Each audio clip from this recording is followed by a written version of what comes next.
All right. Hello there. Well, my name is Ivan. To whoever is watching this is gonna be my first video on this channel. Outside from a few gameplays from a gacha game. So yeah, and I'm here to discuss a very interesting topic for me. Well, first of all, I'm Mexican, so excuse my accent if it's a little bit different to understand and stuff. But I will try to make it as clear and direct as possible. I'm here to discuss, actually very different topics, but are related somehow, which is the rumor that Hi-Fi Rush, the Xbox exclusive, is going to reach the Nintendo Switch. But I'm also going to delve a bit into topics like console sales. Why does it even matter to design a console? And also how to sell the console, in my opinion. All of this is according to my perception of the video game industry. I'm not a professional gaming developer or nothing like that. I'm a lawyer, but video games are my favorite hobby. I own a Nintendo Switch, an Xbox, and I also delve into PC gaming. I wish I also had a PS5, but I can have every gaming system, and my preferred console is the Xbox. So yeah.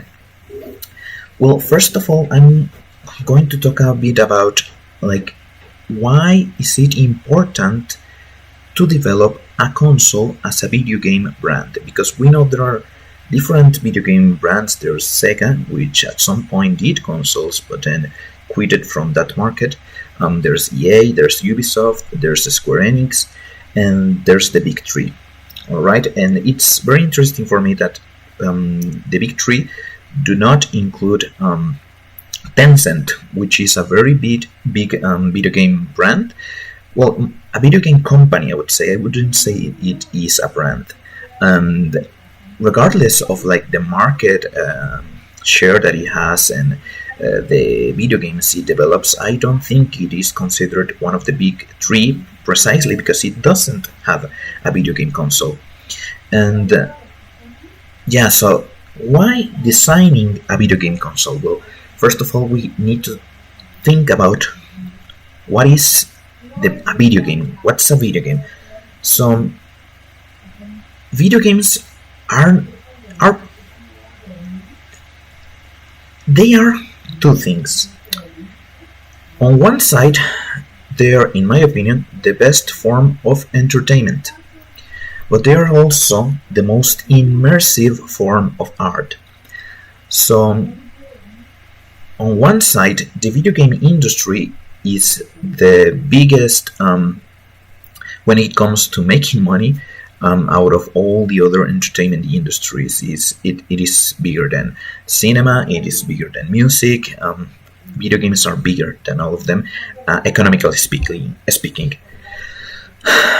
But also, as a form of art, it is the most immersive form of art.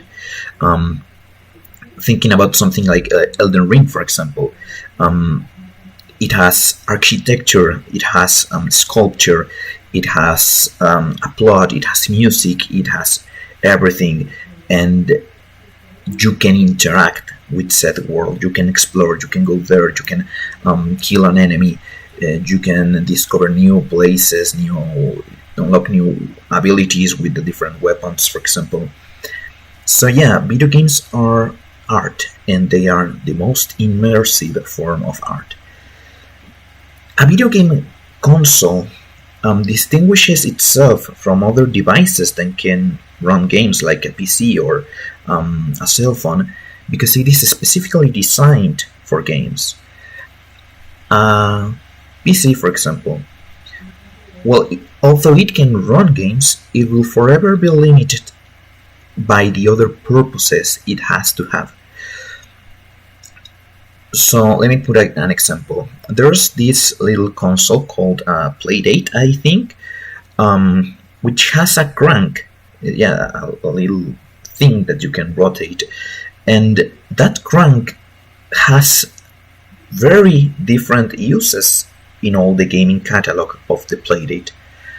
because the Playdate as a console is designed as a way to creators to explore some interaction between the user and the game, which is reflected on the crank. That wouldn't make sense. Excuse me. That wouldn't make sense in a computer, because a computer isn't designed to have like the purpose of having games. Another example, for example, is the 3DS. There are several emulators for Nintendo 3DS, but none of them really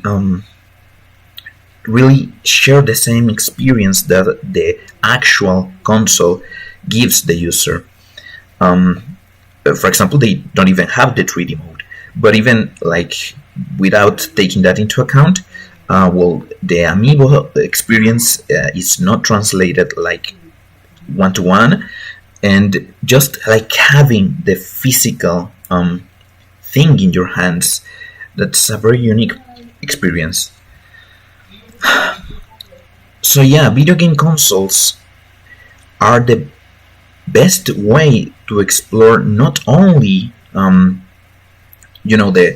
the different games that exist in that device, but also the different ways to enhance the experience of gaming of said games. So you should design a console from a strictly speaking artistic perspective if you want to really go into what makes the creative process in regards to the user interaction. So if you have an idea, a console can allow you to like go deep into that vision that you have, that just a cell phone or a computer wouldn't allow you to. But also, you see that I think Nintendo actually gets this even better than Sony PlayStation, and much better than the Xbox. Is that a video game console is more similar to a toy than to a computer. Why? Because like the experience of opening, for example, the device and bringing it out of the box, and like just going to experience all that physical portions, and the player interaction is more akin to a toy. They actually like made a toy. I think it's like a little car. I think that it's based on Mario Kart, that you can actually play it with the Switch, and it's because like it's a way to entertain yourself. Like again, a toy and a kid. Although it's very much deep, like it's deeper, like in so many levels, but it's still the same sentiment behind it. And Nintendo really exploits it by allowing different ways to interact with the game.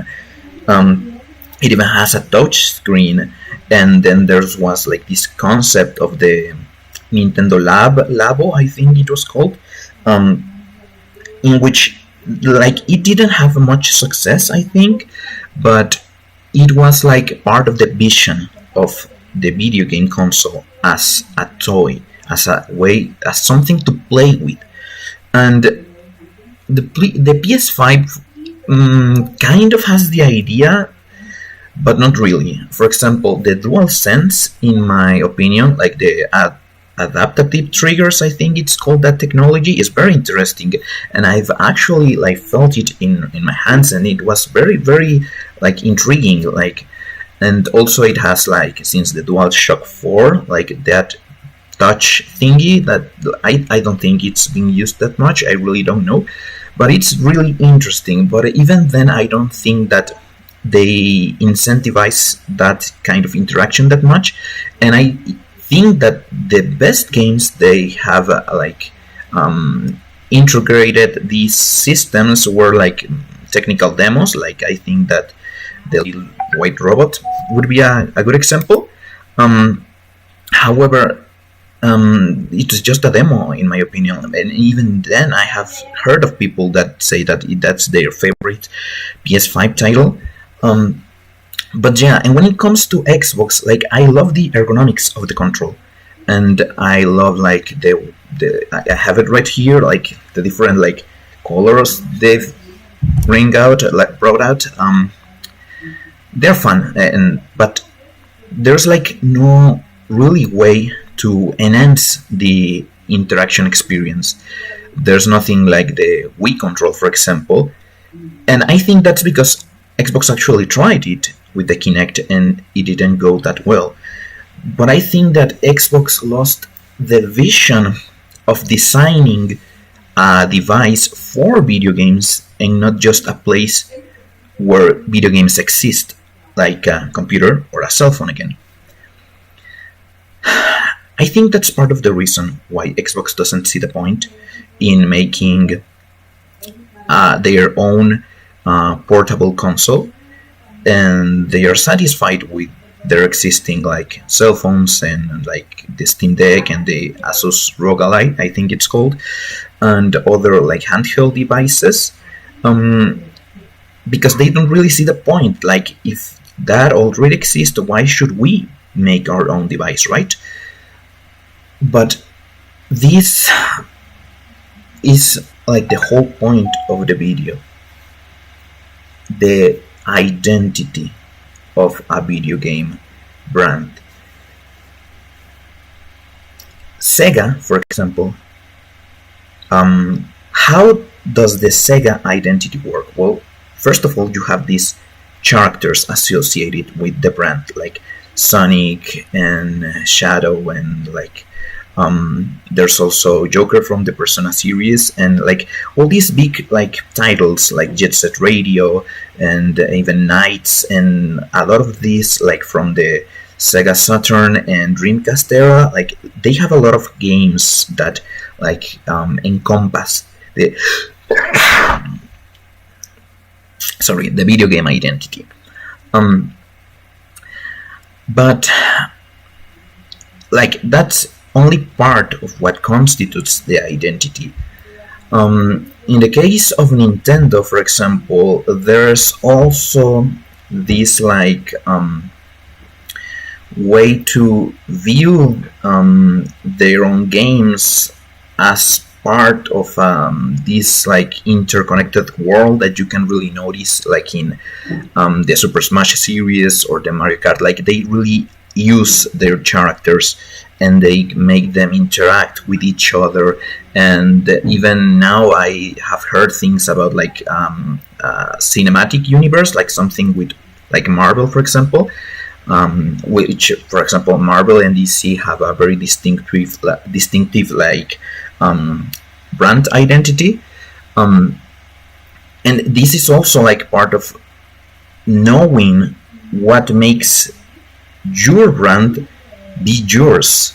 I don't know if I actually am making this make much sense. Xbox right now, with the acquisition of Activision Blizzard and the previous Bethesda acquisition, has got themselves a ton of different IPs and video game characters and beloved franchises. I don't know, but for example, they now have the StarCraft IP, but they also have Spyro the Dragon and Crash Bandicoot, and which ironically were part of the PlayStation identity. Which, by the way, I think PlayStation has the worst identity crisis right now, like even worse than Xbox. And that's saying something because Xbox isn't doing that good in that regard, but PlayStation is doing even worse. But yeah, so like Xbox got so many different IPs and video game characters, but they don't feel connected to the Xbox brand. they don't feel part of the Xbox identity, and that's mostly because Xbox itself, I don't think they really get what's their identity. I don't feel like they, like, for some of their games as well, I'm not so sure they understand what's the identity of Halo, and this hurts me because I love Halo Infinite. I've been playing it a lot with my friends and stuff, and it's a great video game.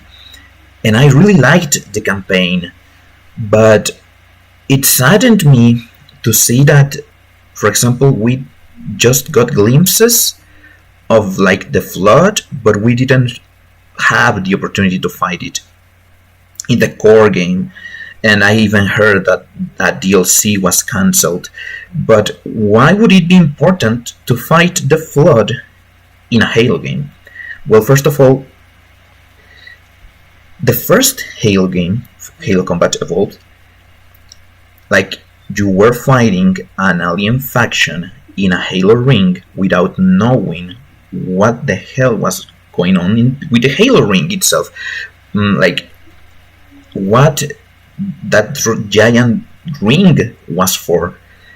And by progressing, you learn that that ring is actually a weapon, a massive weapon used by an ancient civilization to combat a big threat, like from galactic levels, which is the Flood. And that sort of plot twist, like between the war between the Covenant and the humans, like that whole plot twist was foreshadowed by the structure itself. But in Halo Infinite, it seems like the ring is just another place. Like, it could have been another a planet. It could have been like literally anything else. Like, the ring being a massive super weapon to combat the Flood isn't really important to the overall story of the game. And I love the design of the Banished, like, especially from Halo Wars 2. But even then, like, there's no way to really feel that the fact that it's a giant super weapon is important for the plot of Halo Infinite. And that's, in my opinion, very detrimental for a game that is like set in a Halo ring, which whole purpose is to combat the Flood. And that not being important, like, for the plot of the game, is, I really don't get it. But also from a purely like gaming experience part, I just can't believe that in Halo 4, Halo 5, or Halo 6, we didn't fight a single Scarab. Like, the Scarab is like the highlight of Halo 3, in my opinion, was fighting two Scarabs at the same time, with like all the vehicles and the tank, the flying, the Hornets. That was super fun, and I don't understand why we haven't been able to do that like another time, like in another mainline title of the Halo franchise. And I don't think that this is only a 343 problem, because if I remember correctly, in Halo Reach there's a Scarab, but you don't actually fight it.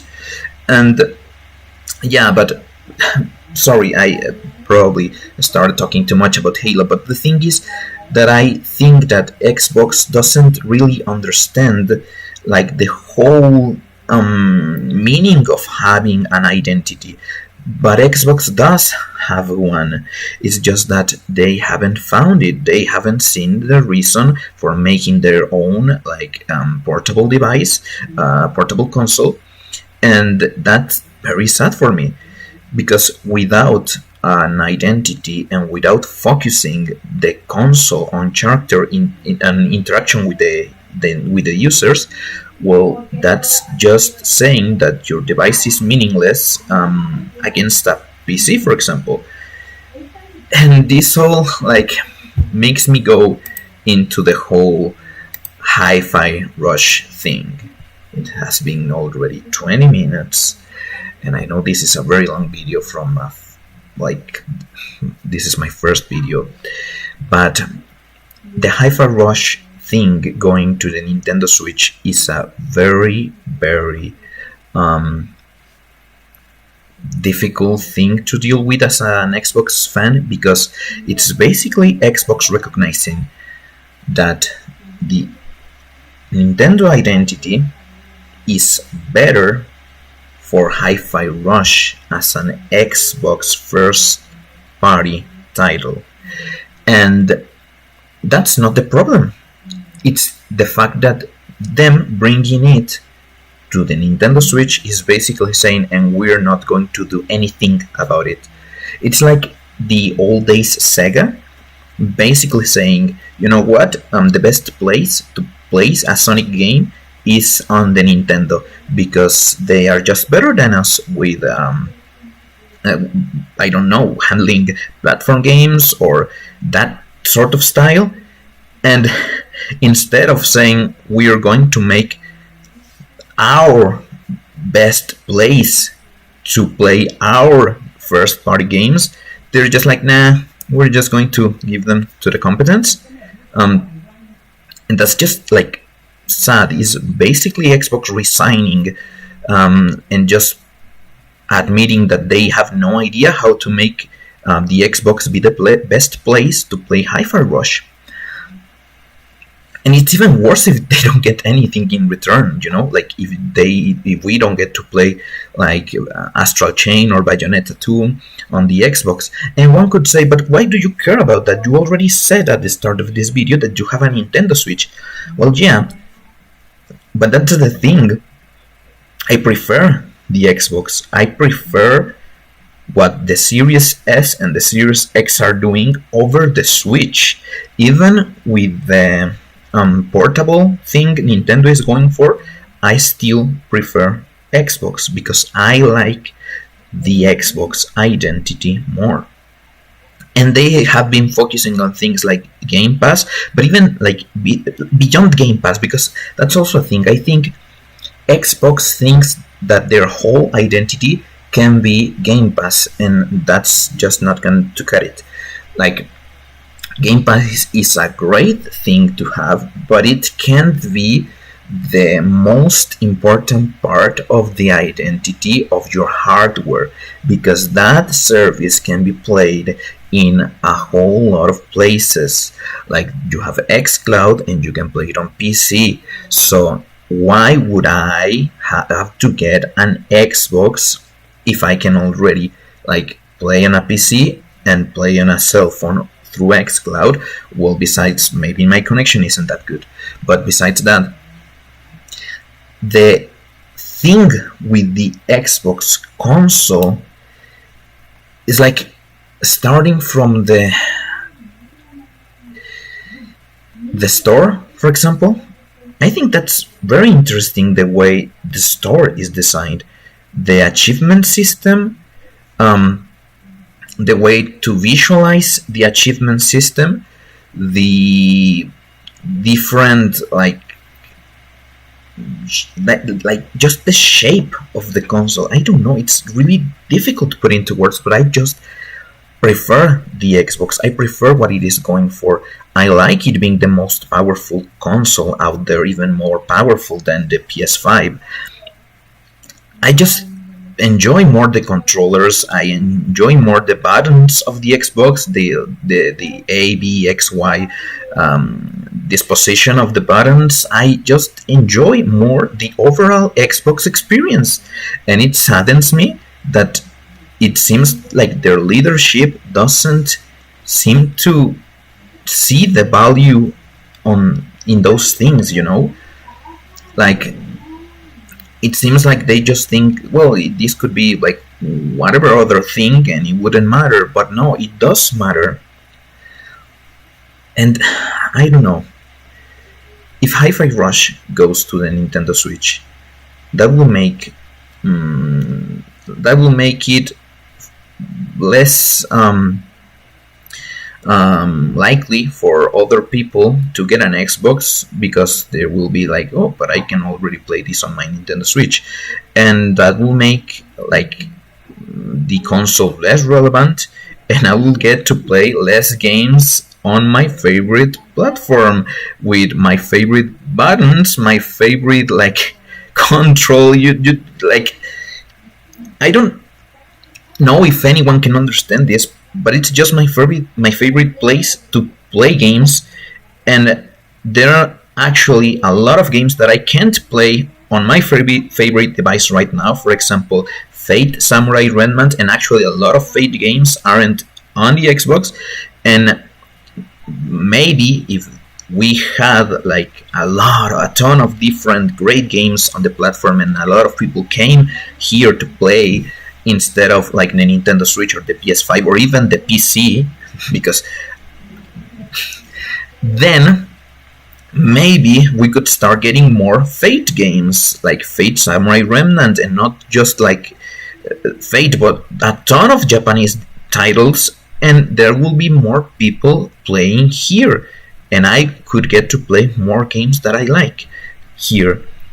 So yeah, I think that's it for this video. I don't know if I will make a second video, or I don't know, but I just wanted to address this thing, and I'm sorry if I talked about a lot of things, but I feel like a lot of things had to be like talked about, and I'm actually a little bit sad and frustrated with the state of the console, but even then I'm like really looking forward like to some very great games that are coming to the platform. Like, I love what Xbox has been doing with Sega and Atlus, and even like Vanillaware, which are making this unicorn game. I don't remember the exact name, but it seems great. My most like awaited game for the year is Hellblade 2, and yeah, I think there are great things coming for Xbox. But I just wish, man, like I just wish that they were more aware of their own identity, and they could see the value on their own video game brand. Well, that's it. Thank you for looking at this. Almost half an hour. I don't know if anyone's going to actually watch this or even finish the video, but if you did, well, thank you very much, and see you next time, probably. Bye bye.